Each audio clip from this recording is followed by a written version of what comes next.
আজকের এই ভিডিওতে তোমাদের একাদশ শ্রেণী সেকেন্ড সেমিস্টার বিদ্যাপতির ভাব সম্মিলন কবিতা থেকে গুরুত্বপূর্ণ 3 নম্বরের প্রশ্ন ও উত্তর আলোচনা করব।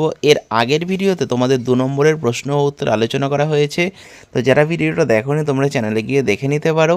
আর আজকের এই ভিডিওতে 3 নম্বরের গুরুত্বপূর্ণ প্রশ্ন ও উত্তর আলোচনা করব, তো তোমরা ভিডিওটা শেষ পর্যন্ত দেখতে থাকো।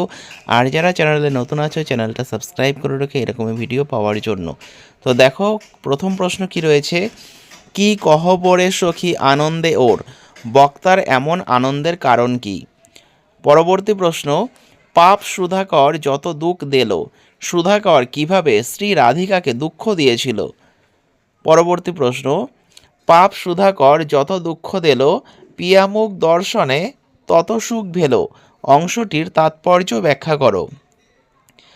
পরবর্তী প্রশ্ন, পিয়ামুখ দর্শনে তত সুখ ভেল, আঁচর ভরিয়া যদি মহানিধি পাই, উদ্ধৃতাংশটির তাৎপর্য বিশ্লেষণ করো।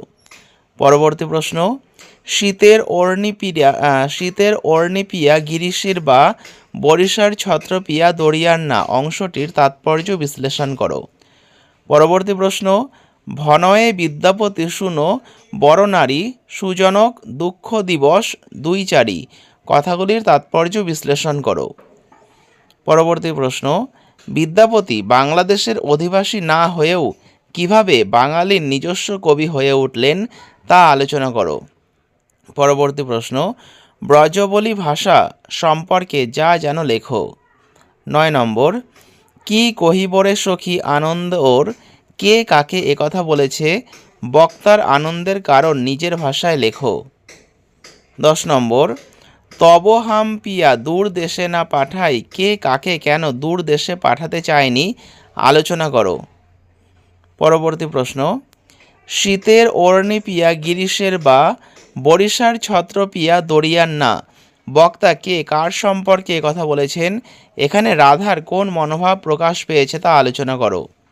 12 নম্বর, পিয়ামুখ দর্শনে তত সুখ ভেল, বক্তার কোন মনোভাব প্রকাশ পেয়েছে তা আলোচনা করো। 13 নম্বর প্রশ্ন, সুজনক দুঃখ দিবস দুই চারি, বক্তা কে কাকে একথা বলেছেন, এই মন্তব্যটি ব্যাখ্যা করো। তো এই প্রশ্নগুলো তোমরা খাতায় লিখে মুখস্থ করতে থাকো। পরবর্তী ভিডিওতে তোমাদের 5 নম্বরের প্রশ্ন ও উত্তর আলোচনা করব, তাই তোমরা যারা চ্যানেলে নতুন আছো চ্যানেলটা সাবস্ক্রাইব করে রাখো এরকমই ভিডিও পাওয়ার জন্য।